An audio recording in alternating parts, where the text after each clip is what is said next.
Good morning, everybody. Oh, that's higher than I thought it was going to be. So this is my studio room. I haven't actually done a studio tour yet, but I will. Like, honestly, that shelf is so empty that there's not even anything to look at. That shelf is full of books.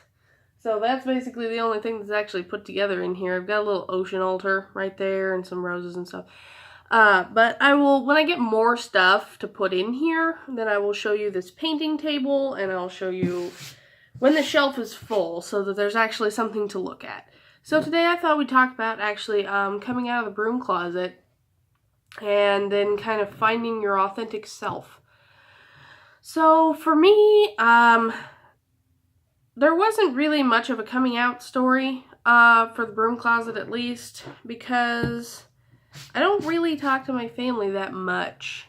Like, I mentioned it to my mom, but as I may have mentioned in other videos, she did tarot and she did a lot of astrology stuff, so it wouldn't have been that big of a deal if I told her anyway. So I think she knows, like, in a roundabout sort of way, but not that I ever actually said, hey, I'm a witch. I might have.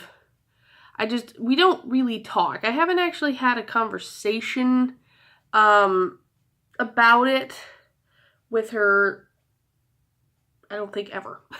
So there's that. My sister knows, but she's kind of like, what's an altar for? Are you going to do sacrifices on your altar?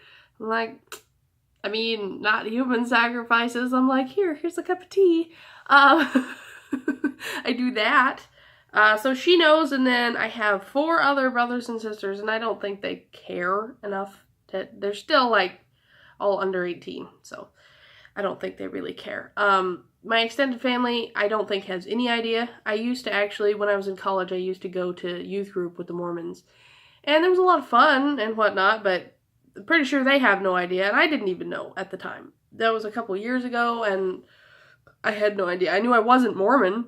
I mean, I actually considered getting baptized at the Mormon church, which I know sounds crazy right now, but I did consider it because it was kind of like we'd go to youth group there all the time, and I was really good friends with their minister, and it was a very welcoming community, at least from what I saw of it. Now, looking back on it, a lot of the people that I knew then are very closed-minded when it comes to basically everything else. So our political views are they're not the same.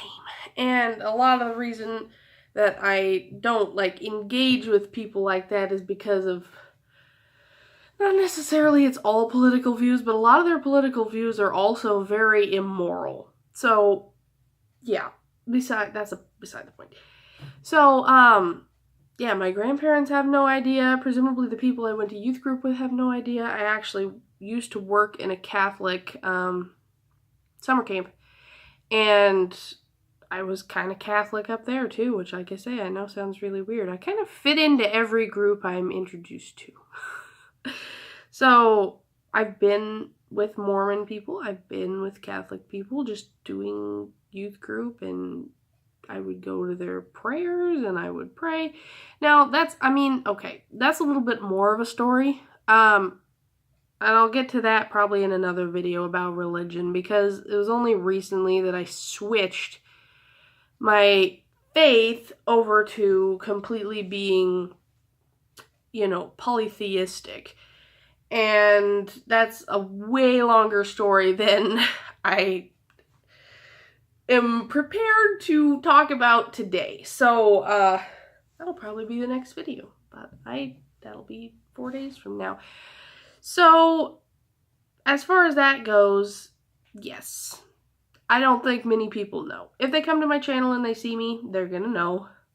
Probably if they meet me on the street, they're gonna know, because, of the stuff that I wear, and just the way that I talk about things. I've had some conversations with people about spirit and demons, but I don't think they've, like, put 2 and 2 together, because a lot of people believe in supernatural stuff. You don't have to be a witch to believe in supernatural stuff. So, and then there's people who completely don't believe in supernatural stuff at all, and you're like, boring. At least that's what I'm like, because I'm a horrible person. So the only person that actually knows, like knows is my boyfriend, because obviously I live with him.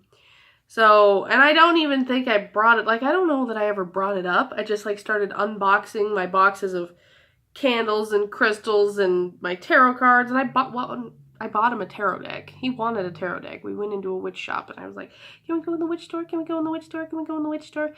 And we don't have one in this town, which is a real bummer. So I have to order everything online. But I bought him a tarot deck, and it's a gilded tarot, and I'm like really envious of that tarot deck, but I don't want to necessarily touch it because it's his, but he hardly ever uses it. So, he knows, but like I say, I don't think we ever actually had a conversation about that either. It was kind of just like, here's my stuff, this is what I do, you know, this is me, I do these things, I light candles, and I do rituals and stuff, and he just was like, okay with it. I mean, I think he had a couple questions like, why are all these rocks in the bed? Which was never really a big problem. I mean, he was having problems with anxiety and not sleeping, and I'm like, here, take this amethyst, keep it with you. I'm like, okay. So, but he's okay with it. He's totally fine with it. And, we've had a lot of conversations about it. He's not necessarily a spiritual person. He's not a spiritual person at all. So when we do yoga, I'm like, yoga can be part of spiritual practice. That's what I use it for. I use it with my meditations. If you want to do secular yoga, go for it. That's just what I'm saying I do. When I go to meditation, I'm doing travels, I'm doing journeying. And, but yeah. Big atheist there. But that's okay. We get along. So, and for the most part, he, leaves my space. Except when I have my altar set up out there, which is kind of the junk table. And I'm like, stop putting your stuff here. Stop putting your stuff here. This stuff does not go here. It's my space. This is my altar. Don't touch it. But, so yeah. Basically, he's the one that fully knows. My mom kind of knows. My sister knows, but in like a, very cliched sense. Are you going to do sacrifices? And then nobody else really. I'm not afraid of it though. Like if one of my Mormon friends approached me and was like, hey, what's with this? Then I'd be like, kind of trying to weigh, are they going to still be my friend if I tell them? Because people who are that, see-through and transparent, who are going to drop you as a friend just because of your differing beliefs, they're not very good of a friend in the first place. So I guess that depends on you. And if you don't feel comfortable telling anybody, that is fine. If it's just for you and, people make you uncomfortable about it when they ask you about it, there is no need to come out to them, because not everybody deserves to be in the know. If they're going to treat you horribly about it, don't even bother. So that is my thought on that. And yeah. So welcome to the studio. I have a lot of paints in here that I will show you later. And some paintings too. But I will talk to everybody tomorrow, and I will actually write down about that religion rant so that we can have a chat. Okay, see you later.